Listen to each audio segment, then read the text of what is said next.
Boa noite, meus irmãos. Que a graça do nosso Deus continue sobre as nossas vidas.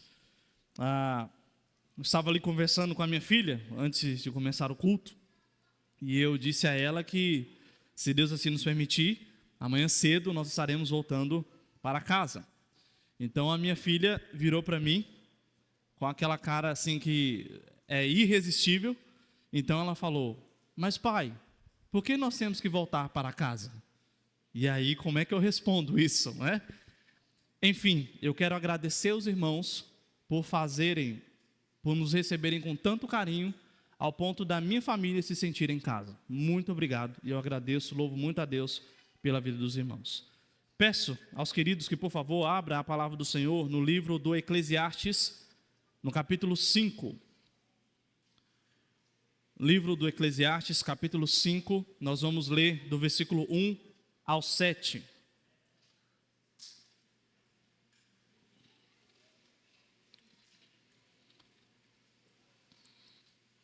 Livro do Eclesiastes ou do Pregador, no capítulo 5, versículo 1 ao 7. E eu convido você a ler comigo. Vamos fazer essa leitura de forma alternada. Eu leio o versículo 1, os irmãos o 2 e eu o 3, e assim sucessivamente até chegarmos no versículo 7. Eclesiastes 5, do 1 ao 7, leitura de forma alternada, diz assim as Escrituras: Guarda o pé quando entrares na casa de Deus. Chegar-se-á para ouvir é melhor do que oferecer sacrifícios de tolos, pois não sabem que fazem mal.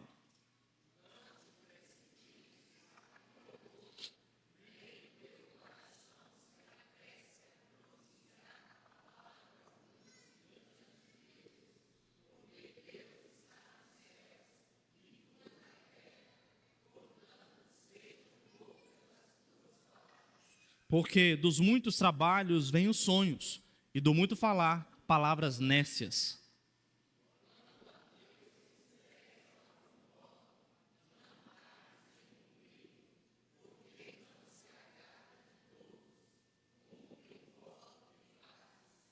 Melhor é que não votes do que votes e não cumpras.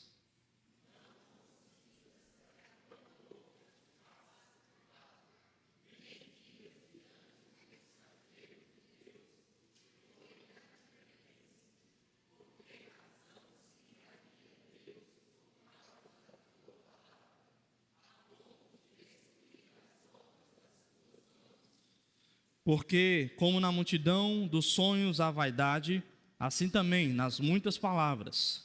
Tu, porém, teme a Deus. Vamos orar mais uma vez?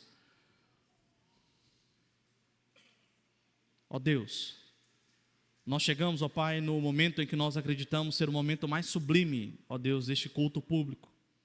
É o momento, ó Deus, em que depois de nos achegarmos ao Senhor, depois de contemplarmos, ó Deus, a nossa pequenez, e depois de recebermos o perdão pelos nossos pecados, agora é o momento que o Senhor fala conosco através da Tua palavra.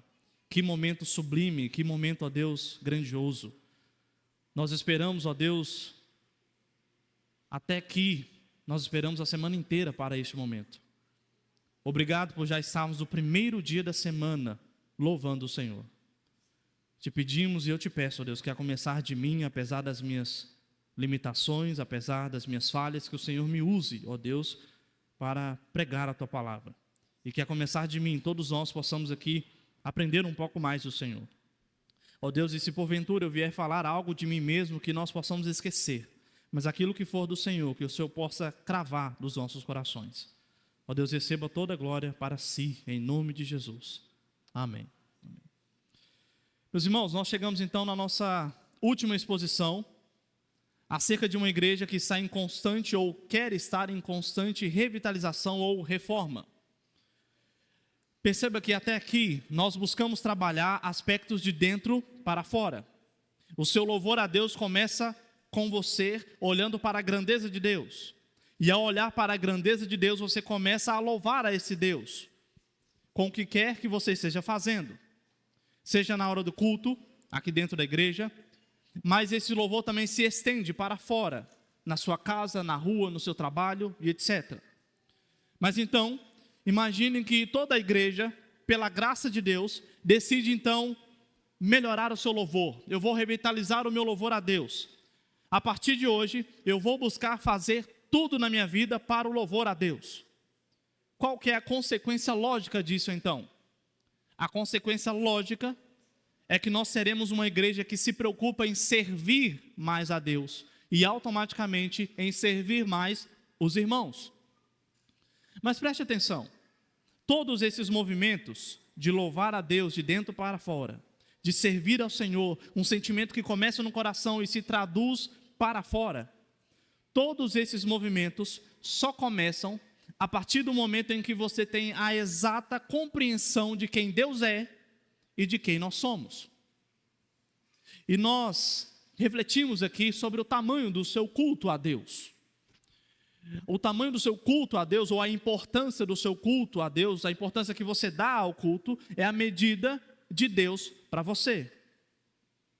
Mas eu preciso te fazer uma pergunta estranha, uma pergunta chocante. Deus está vivo no seu culto? Deus está vivo durante o seu culto? Nesse momento aqui em que nós estamos, quem está sendo verdadeiramente cultuado aí no seu coração? Porque, meus irmãos, o que nós temos visto é que, em muitas vezes, o que está sendo adorado é qualquer outra coisa. O pastor, o conjunto de música top, a qualidade sonora muito boa, ou os meus amigos que eu vou encontrar lá. E ao que parece para muitas igrejas, durante o culto, Deus parece estar morto. E veja bem, eu não sou contra, não estou dizendo que você não precise investir em um bom som, que o conjunto não precisa tocar direitinho, muito pelo contrário, que o pregador não precise ser zeloso, não é isso que eu estou dizendo. O que eu estou dizendo é que, de maneira muito fácil, você pode estar adorando a outra coisa, a não ser e não está adorando a Deus. Deus está morto. Essa é uma frase bastante famosa, inclusive fora do meio acadêmico. E ela é bastante famosa e ela também é bastante mal interpretada. Esse termo ele foi mencionado ou cunhado primeiramente por Nietzsche. E muitos atribuem essa frase a uma afronta a Deus, a uma apologia ao ateísmo, ou seja, ela estaria defendendo a ideia de que Deus não existe. Porém, não é essa a ideia que Nietzsche estava trabalhando quando ele cunhou a frase Deus está morto. Na verdade, a frase sim é uma crítica, mas não à religião ou a Deus. Essa frase é uma crítica, é uma análise à sociedade. Porque ele observou a sociedade e viu que as práticas dos homens, eles haviam abandonado a moral, eles haviam abandonado a ética ensinada pelo cristianismo. Então, quando o filósofo olha para o mundo e vê que o mundo está em uma completa maldade, um completo cinismo, devassidão, idolatria, a conclusão que ele chega é, de fato, Deus morreu para o mundo. Deus morreu para essa sociedade. Ou seja, o mundo, o coração mundano, não possui o menor temor diante de Deus. O menor temor diante da possibilidade da existência de um Deus, inclusive dentro do culto. E ao que parece, embora essa frase ela tenha sido publicada pela primeira vez, lá em 1882, ela apenas escreveu a realidade de um mundo longe de Deus, de pessoas que buscam somente o aqui e o agora, somente o aqui e o agora, inclusive no culto. E esse sentimento pode estar dentro da igreja. Então você pode pensar o seguinte: Diego, me dê um exemplo de uma igreja que pode cultuar a Deus sem que Deus seja o centro, sem que Deus seja o centro. Me dê um exemplo de uma igreja que cultuou a Deus e Deus não estava presente. E eu te dou um exemplo. Em Apocalipse, no capítulo 3, versículo 20, nós temos a famosa declaração de Jesus dizendo: eis que estou à porta e bato. Se alguém ouvir a minha voz e abrir a porta, entrarei em sua casa e cearei com ele e ele comigo. E nós pensamos, que maravilha!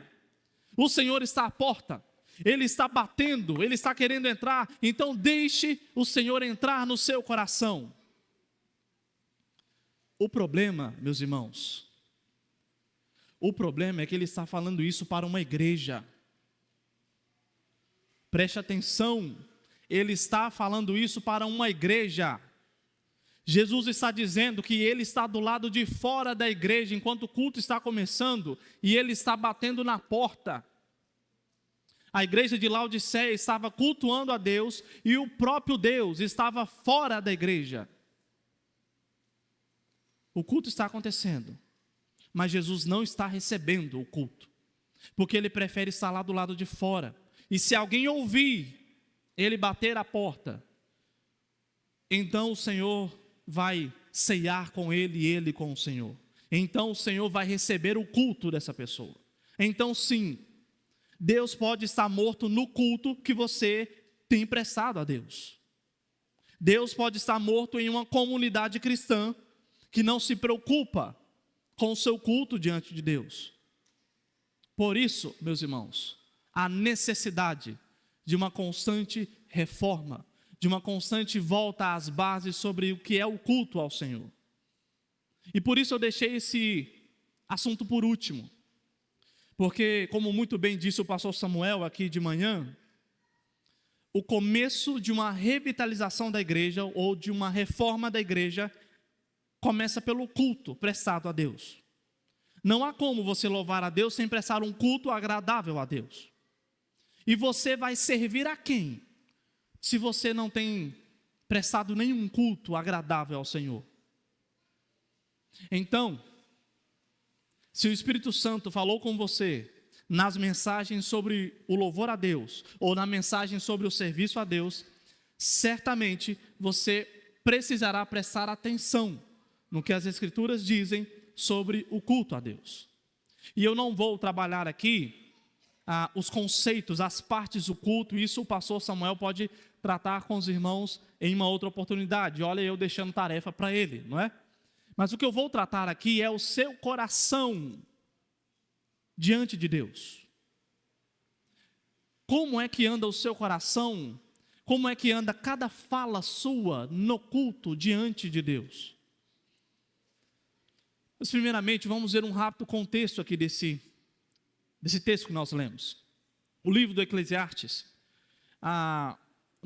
Neste livro, nós somos apresentados aqui a um tipo de pessoa que eu dei o nome a essa pessoa de o homem mundano. O homem mundano não necessariamente é uma pessoa que não é crente, que é do mundo. Ela pode ser inclusive evangélica. O que caracteriza uma pessoa como sendo o homem mundano ela seria uma pessoa que ela confia mais nas coisas desse mundo, no que ela vê, no aqui e no agora, mais do que ela confia em Deus. Então o pregador, ele expõe esse tipo de pessoa aqui, como se ele estivesse dizendo, olha, cuidado para que você não se torne o homem mundano, mesmo dentro da igreja. Para essa pessoa, para o homem mundano, Deus de fato está morto. Deus está morto na igreja, Deus está morto na sua vida cotidiana durante a semana, Deus está morto na sua vida religiosa. E nós estamos aqui no capítulo 5, mas ele já disse coisas muito, muito importantes nos capítulos anteriores. No capítulo 1, ele nos mostra que tudo é vaidade. Parece que nada evolui, a humanidade parece que corre em círculos, sempre cometendo os mesmos erros. Porém, isso não é verdade. Porque por mais que a humanidade insista em cometer os mesmos erros, nós cremos que nós estamos caminhando em uma direção. Nós estamos nos aproximando do dia do Senhor. No capítulo 2, o pregador olha para os atributos do mundo, a riqueza, o trabalho, a felicidade, e ele diz que isso não satisfaz o coração, essas coisas são inúteis. Mas essa é uma visão mundana. A riqueza, ela pode ser vaidade se ela for um Deus na sua vida. O trabalho pode ser vaidade se ele for um Deus na sua vida. qualquer outra coisa pode ser vaidade se aquilo for mais importante do que Deus na sua vida. Mas quando essas coisas são direcionadas por Deus e para Deus, então a sua riqueza pode ser para a glória de Deus. O seu trabalho pode ser para a glória de Deus. E essas coisas podem ser bênçãos na sua vida. No capítulo 3, o pregador nos mostra uma realidade claustrofóbica, presa. Porque na perspectiva mundana, tudo já está determinado. E se tudo já está determinado, então nós vivemos em uma prisão. Porém, o pregador também nos mostra que essa verdade, essa realidade nihilista não é verdade. Nós somos desafiados a perceber que se tudo já está determinado, isso na verdade, meus irmãos, nos mostra que o Senhor está no controle de todas as coisas. Se tudo já está determinado, glória a Deus, porque então o Senhor está no controle de cada passo da minha vida, inclusive do meu futuro. Nós não vivemos em um navio à deriva. Se o Senhor é o meu pastor, que cuida de mim e que nada sai do seu controle, então isso deve me trazer conforto, consolo diante das ansiedades. Afinal, o Senhor é o meu pastor, nada me faltará. No capítulo 4, o pregador, ele olhou para si mesmo e ele identificou alguns sintomas de uma doença chamada pecado. Porém, ao mesmo tempo, ele aponta para o fato que se o homem mundano está doente, nada nesse mundo pode curá-lo. Se o homem mundano está doente, não é o dinheiro que vai curá-lo. Se o homem mundano está doente, não é status ou poder que vai curá-lo. Somente aquele que está acima do sol é que vai curá-lo. Somente Jesus Cristo. Então nós chegamos no capítulo 5. E esse capítulo 5 é particularmente interessante, porque o pregador aqui, ele fala diretamente com quem está lendo o texto. Até o capítulo 4 é como se ele estivesse apresentando alguém. E é por isso que ele vai usar termos como eu vi ainda, ou eu considerei, eu disse comigo. Mas aqui no capítulo 5 não. Aqui nessa parte é como se o pregador olhasse para nós e diante de tudo o que ele já falou, ele então diz, escuta, deixa eu te dar alguns conselhos. Deixa eu te dar alguns conselhos. E dentre esses conselhos, ele nos ensina sobre como nos apresentamos diante de Deus. Então a nossa proposta é o de meditar em como nos achegamos diante de Deus, como falamos diante de Deus, como agimos diante de Deus e como não agimos diante de Deus. E veremos, meus irmãos, que se o princípio da sabedoria é o temor a Deus, o princípio para uma igreja sempre se reformando é o temor a Deus no culto. É o temor a Deus no culto. A primeira coisa, então, que o texto nos destaca é como nos achegamos a Deus. Algo que nós temos que começar pontuando aqui é que o pregador quer destacar o temor a Deus. Mas o tom dele aqui não é de encorajamento ou de incentivo. O pregador não quer te convencer a temer a Deus. Ele quer te ensinar que você deve temer a Deus. É exatamente por isso que o texto começa com um verbo no imperativo, mesmo no original hebraico. É uma ordem. E isso é importante, meus irmãos, porque às vezes pode parecer que a nossa vida com Deus é moldada por aquilo que nós entendemos ser a melhor forma de nos relacionarmos com Deus. Eu vi certa vez um corte de um podcast aí, onde o apresentador, ele dizia o seguinte, que ele tinha um negócio com Deus. Era um negócio assim, só entre ele e Deus, só ele e Deus. É como se ele não precisasse de igreja, muito menos levar uma vida santa. Ele tinha um combinado com Deus. Não, é um negócio assim, só eu e Deus. Provavelmente o combinado é Deus, nem eu te procuro, nem o Senhor me atrapalha. Porém, o livro do Eclesiastes, meus irmãos, bem como toda a Escritura, não está interessado em como eu e você queremos adorar a Deus. é Deus que sempre estipulou como Ele deve ser adorado, como Ele deve ser louvado. Então, algo que tem que ficar muito bem claro aqui logo no início, estes ensinamentos são ordens para o leitor. Quando Deus retira o seu povo da escravidão do Egito, e eles estão lá no Monte Sinai, Deus não diz: pessoal, eu libertei vocês, vocês estão livres, podem viver da forma que vocês quiserem, me adorem como vocês quiserem. Não. Eu sou o Senhor teu Deus, que te tirei da terra do Egito. Eu serei o Deus de vocês e vocês serão meu povo. Toma aqui a minha lei. Êxodo capítulo 20. Deus não te libertou da escravidão do pecado. Deus não nos libertou da escravidão do pecado para você ser crente da forma que você quiser. Eu tenho um combinado com Deus. Deus sabe do meu coração, eu amo Ele, né? Ele sabe, Ele me entende. Então, não é assim que funciona. Então, partindo desse princípio, a primeira ordem que o texto nos mostra é: guardemos o pé quando entrarmos na casa de Deus. E aqui há uma série de implicações. A primeira delas é que o verbo guardar aqui faz referência à prática da guarda da lei, de guardar o dia do Senhor. Em todas as vezes em que esse termo é usado, principalmente quanto à guarda da lei, ele é usado no sentido de obedecer. Obedeça o dia do Senhor. Mas note, a cena aqui não se trata de alguém que está chegando na igreja, e então ele percebe que ele tem que obedecer um conjunto de regrinhas, porque ele já está chegando na igreja. A ideia aqui é a de se preparar antes para cultuar a Deus, como ordenava a lei de Moisés sobre a guarda do sábado. É interessante que, se você ler um pouco sobre a vida dos puritanos, eles tinham a noção de que o sábado à noite, principalmente o sábado à noite, já era a preparação para o culto de domingo. Então eles iam dormir mais cedo para evitar que eles tivessem sono no culto de domingo. Em alguns locais o culto era de manhã.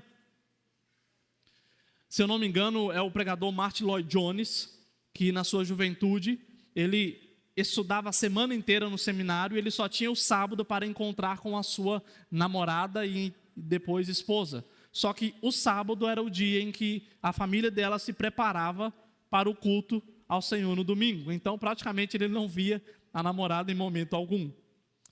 Eles entendiam que a preparação para o dia do Senhor, meus irmãos, era tão importante quanto o dia em si. E seria bom se nós tivéssemos essa compreensão também. Um outro detalhe é o local que é apontado como local de adoração a Deus, a casa de Deus. E naturalmente aqui nós estamos fazendo uma ligação ao templo construído para adorar a Deus. Mas perceba, no nosso caso hoje, esse conceito de local para adorar a Deus, ele se expandiu no decorrer da história. Antes, o homem adorava a Deus no jardim do Éden. Depois da queda, o servo de Deus passa a adorar a Deus em alguns altares construídos para esse fim. Na peregrinação pelo deserto, o povo adora ao Senhor no tabernáculo. Em Jerusalém é construído o templo. Com a vinda de Jesus Cristo, o filho de Davi, é estabelecido agora um reino de Jesus, não em uma localidade, mas no povo em si. Afinal, como João vai dizer, o verbo se fez carne e habitou, tabernaculou entre nós. E depois Paulo vai dizer em 1 Coríntios 6:19, que em Cristo nós somos agora templo do Espírito Santo. E por isso, exatamente por isso que nós nos apresentamos como sacrifícios vivos, santos e agradáveis a Deus. Ou seja, o povo deveria observar a guarda da lei antes do dia do Senhor, para adorar o Senhor em um local específico. Agora não há um local fixo, por assim dizer. Nós não temos que viajar até Jerusalém a todo domingo para adorar o Senhor. Mas nós ainda temos que nos preocupar em nos apresentarmos devidamente diante do Senhor. E é exatamente isso, meus irmãos, que ele vai tratar, inclusive, na parte B do versículo 1. Como nós nos achegamos a esse Deus? E ele responde: chegar-se para ouvir é melhor do que oferecer sacrifício de tolos, pois não sabem que fazem o mal. E aqui a tradução pode deixar um pouco confusa. Aqui novamente nós temos uma ênfase na obediência a Deus. Acontece que o verbo ouvir, ela vem de uma palavra hebraica que também pode ser traduzida como obedecer. Em outras palavras, o pregador está dizendo que é melhor obedecer do que oferecer sacrifícios. E perceba que essa é uma afirmação famosa e importante. Aonde foi mesmo que nós já lemos que é melhor obedecer do que sacrificar? Muitos aqui vão se lembrar. Na ocasião, o profeta Samuel confronta o rei Saul a respeito da sua desobediência, que o levou a cultuar a Deus de forma indevida. Ele pega os animais conquistados dos amalequitas, que Deus mandou não poupar ninguém, nem os animais, e mesmo assim ele sacrifica esses animais para cultuar a Deus em desobediência. Note, Saul cultuou a Deus. Saul prestou um culto a Deus, mas em desobediência. Por isso que o pregador aqui vai dizer: não cultue a Deus em desobediência. É melhor obedecer. É melhor obedecer. Não se sabe se o pregador aqui ele está fazendo referência a esse evento do rei Saul, mas o fato é que há uma semelhança nessas duas cenas aqui. Comer para serem servidos. E eu espero que não tenha sido essa a sua intenção de ter vindo na escola dominical hoje. Mas isso é interessante, porque reflete, meus irmãos, muito bem o que nós temos observado no culto hoje em dia, nos cultos que nós olhamos hoje em dia. Afinal, quem é que está recebendo o culto? Quem está sendo servido? E cá entre nós, algumas vezes, você vai se lembrar, algumas vezes, quando o culto acabou, você já não falou assim, já não falou para si mesmo, ou falou para a sua esposa, ou para alguém que estava do seu lado, você olhou e falou o seguinte: rapaz, hoje o culto foi bom, hein?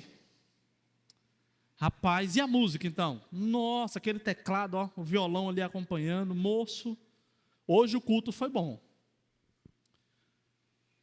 Foi bom para quem?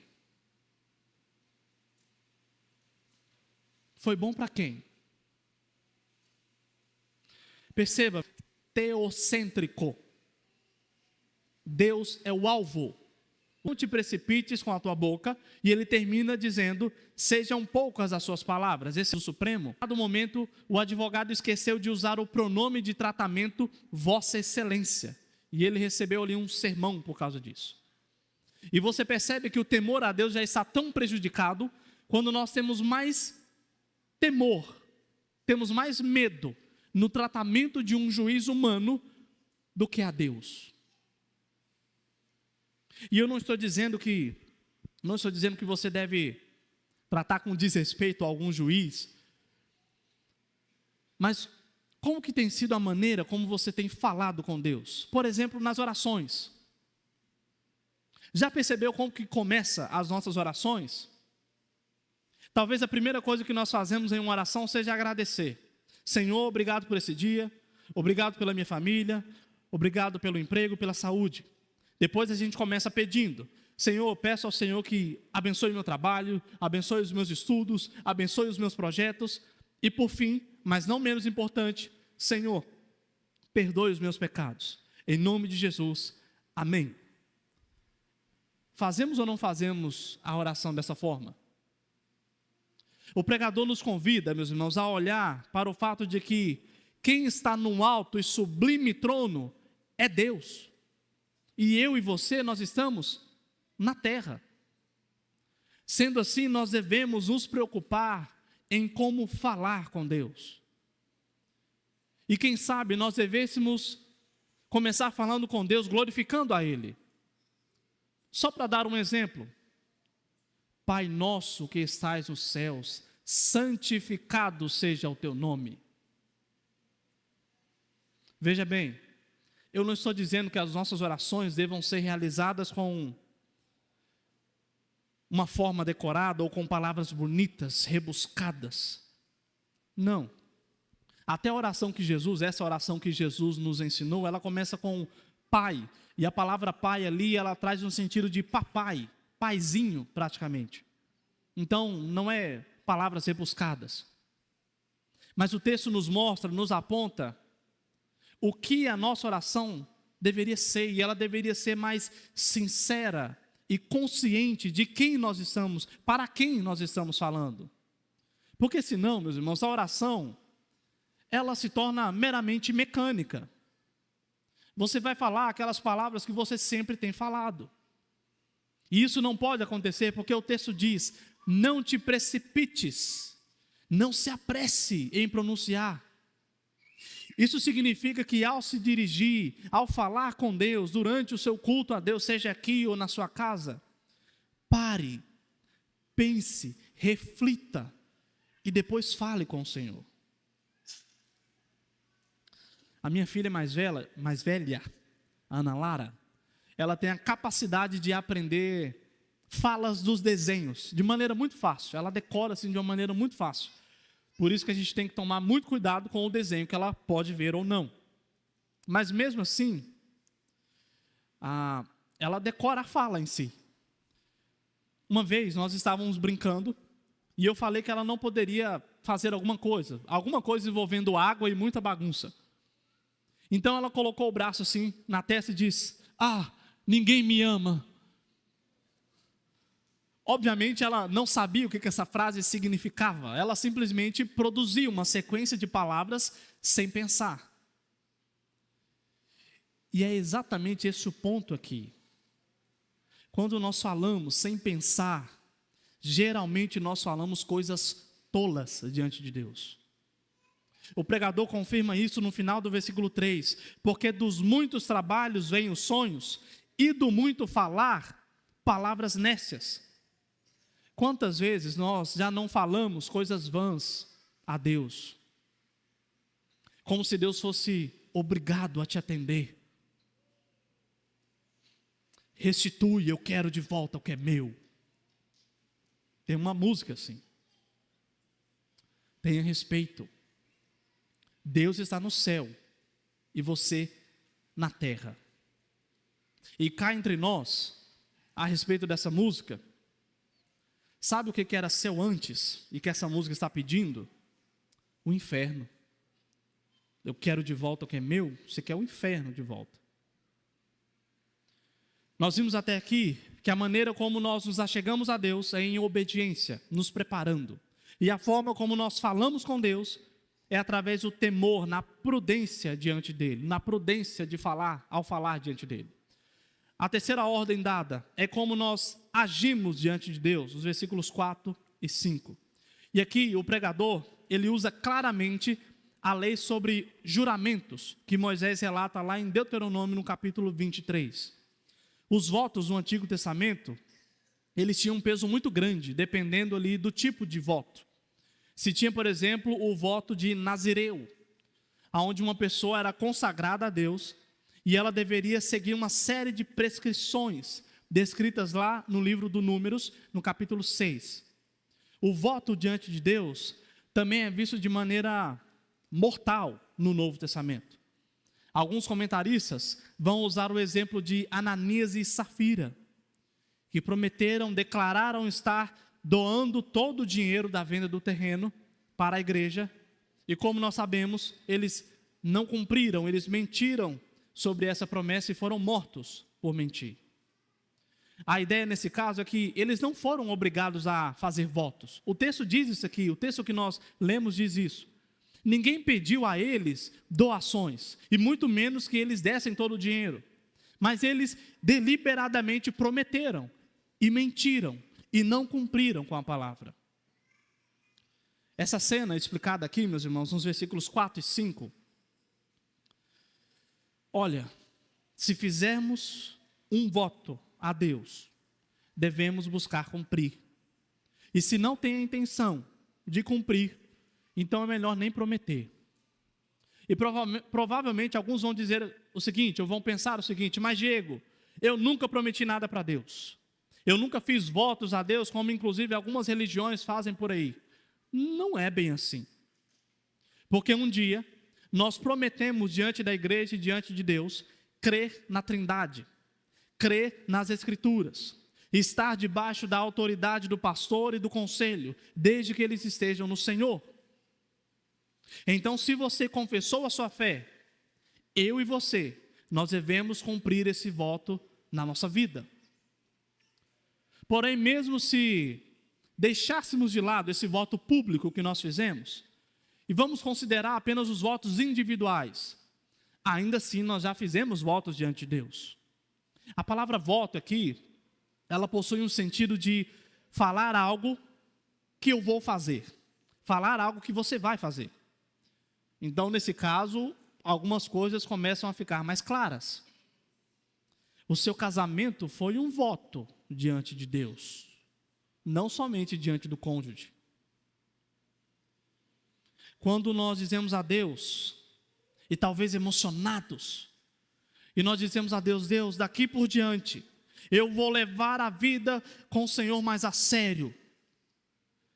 E assim que o culto acaba, nós esquecemos da promessa. Ainda está lá, a promessa ainda está lá, e ela não foi cumprida. Foi exatamente sobre isso que o pregador nos alertou antes aqui, não foi?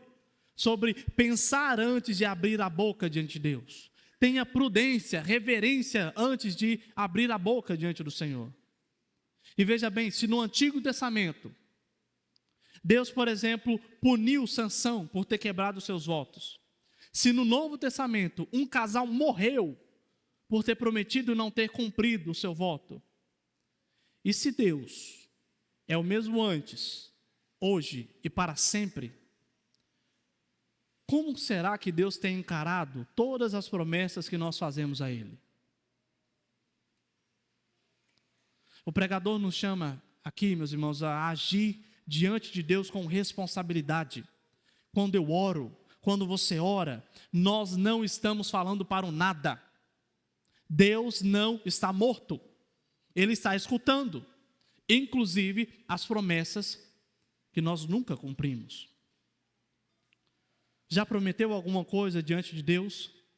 Já prometeu alguma coisa diante de Deus durante a ceia?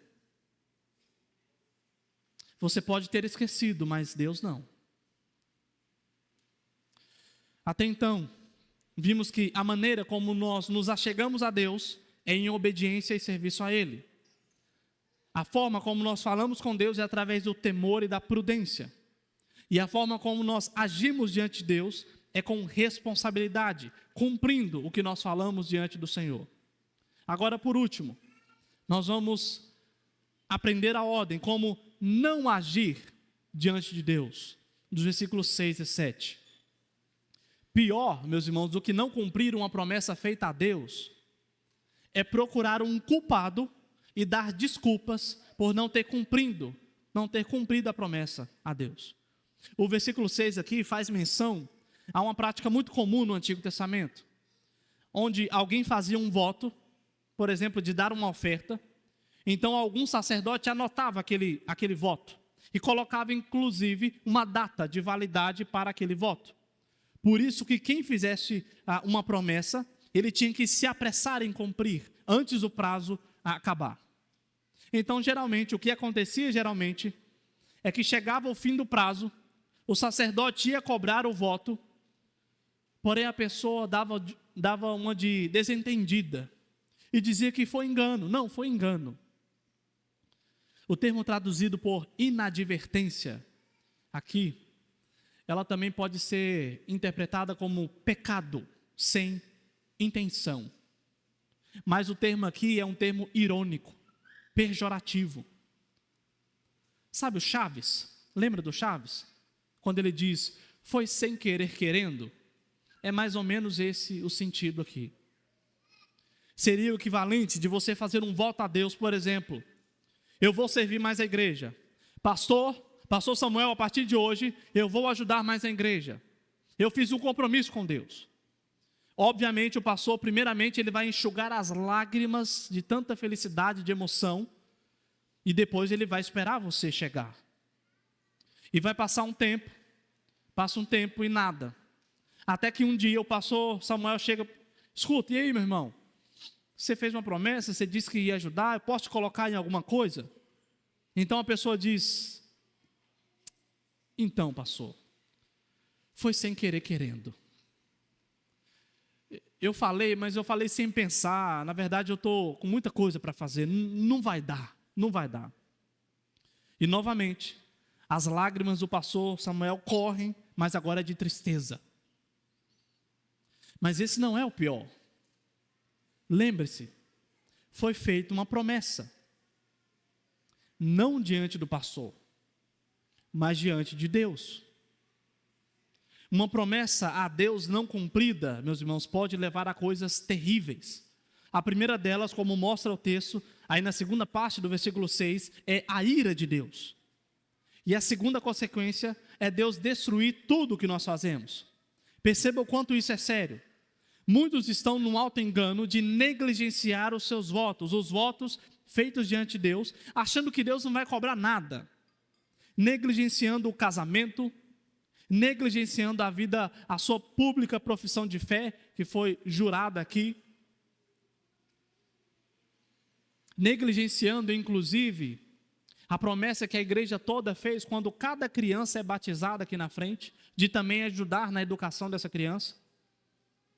E eu não estou dizendo que, por exemplo, se um dia o irmão afastou da igreja, ele saiu da igreja, então o texto está dizendo que Deus vai derramar a ira sobre ele e ele vai perder tudo. Não, às vezes não.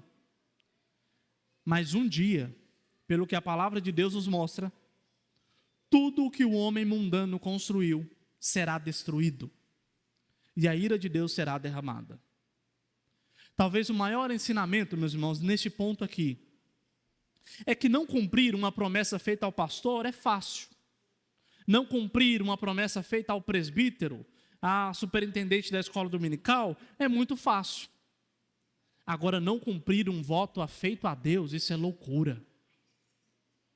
Não cumprir um voto feito a Deus, isso é loucura.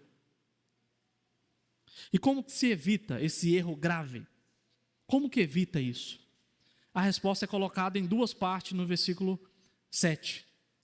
Porque, como na multidão dos sonhos há vaidade, assim também nas muitas palavras, ou seja, prudência ao falar. Nas muitas palavras surgem as palavras vãs, então sejamos prudentes.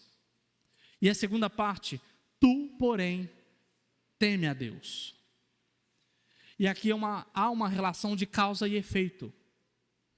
Nós pensamos o que falar diante de Deus, nós temos prudência no que falar diante de Deus, porque nós tememos a Ele.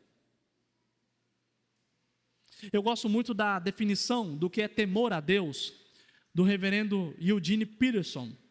Ele vai descrever o seguinte: quando nos vemos inesperadamente na presença do sagrado, nossa primeira reação é parar em silêncio. Não fazemos nada, não dizemos nada. Tememos intrometer acidentalmente, tememos dizer algo inapropriado. Nos aquietamos, nos calamos, com todos os nossos sentidos alertas. Isso é o temor do Senhor. Note, meus irmãos, que ao contrário do que se tem pregado por aí, ao contrário do que se tem pregado em outras teologias, falar com Deus parece ser algo muito sério, não é verdade? Falar com Deus parece ser algo muito sério e deve ser guiado pelo bom senso. As Escrituras parecem não dar base para uma oração irresponsável, movida pelo emocionalismo. Afinal, o culto a Deus deve ser racional, como Paulo diz na sua carta aos Romanos, no capítulo 12. E obviamente eu não estou dizendo que você não pode sentir nada na oração, que a sua oração não possa ser emocionada. Seja sincero diante de Deus. Abra o seu coração diante de Deus. Porém, isso não pode eliminar o fato de que Deus está te ouvindo. E que uma promessa feita a Deus é algo sério. Então, mesmo que você esteja lá na intimidade do seu quarto, orando ao Senhor, chorando diante de Deus, errando palavras uma atrás da outra, porque você tem muita coisa para falar, saiba que você está diante do Deus 3 vezes santo, como nós cantamos aqui. Quando você está orando, agradecendo, pedindo perdão aos seus pecados, quando você está chorando, Deus está te ouvindo. E o texto nos mostra isso. Por isso, tenha noção disso durante o seu culto. Tenha noção disso durante o seu culto. Porque senão, Deus pode estar morto durante o seu culto. E aqui eu quero partir para a conclusão. Meus irmãos, o que nós aprendemos com tudo isso é que uma igreja que não quer estar em constante reforma, que não quer estar em constante revitalização, é uma igreja que, embora esteja realizando cultos, realizando programações, Deus pode estar morto nessa igreja. E Deus não está morto. Ele está presente aqui. Então, o nosso amor, o nosso temor, o nosso culto racional a Deus deve nos guiar para uma adoração cada vez mais cristocêntrica. E aqui nós chegamos no cerne da questão. Você não irá louvar a Deus de dentro para fora. Você não vai servir a Deus e aos seus irmãos se você não tem o menor temor a Deus.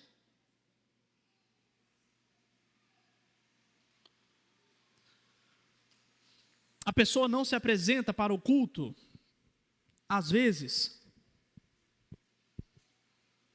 a pessoa não se apresenta para o culto, às vezes, pensando que Deus está ouvindo ela.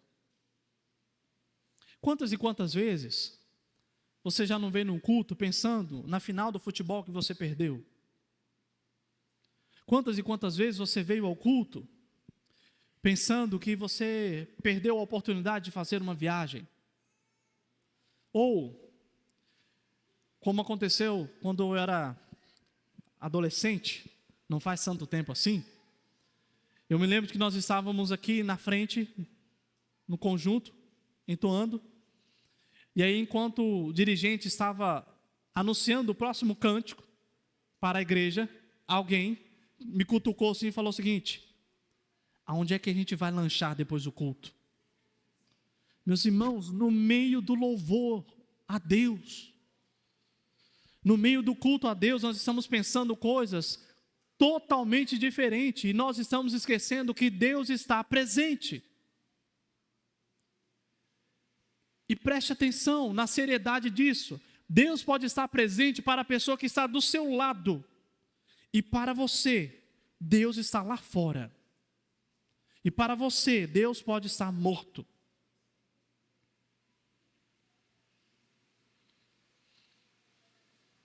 Mas a pergunta que deveria ser feita então, não é se quando acabar o culto aqui, você vai dizer: olha, você gostou do culto? O culto foi bom? Não faça isso. Mas, quando o culto acabar, você vai fazer o seguinte: ao entrar no seu carro, ou você vai pegar a sua bicicleta e você vai voltar para sua casa, e quando você chegar em casa, você vai dizer: meu Deus, será que o Senhor recebeu o meu culto hoje?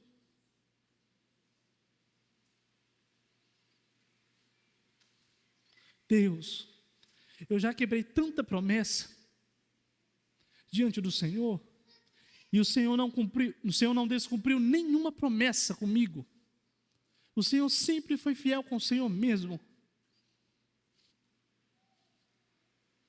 Meus irmãos, uma igreja jamais será reformada e revitalizada de verdade se ela não levar o culto ao Senhor, a adoração ao Senhor a sério. Mas eu quero encerrar com uma excelente notícia. Uma excelente notícia.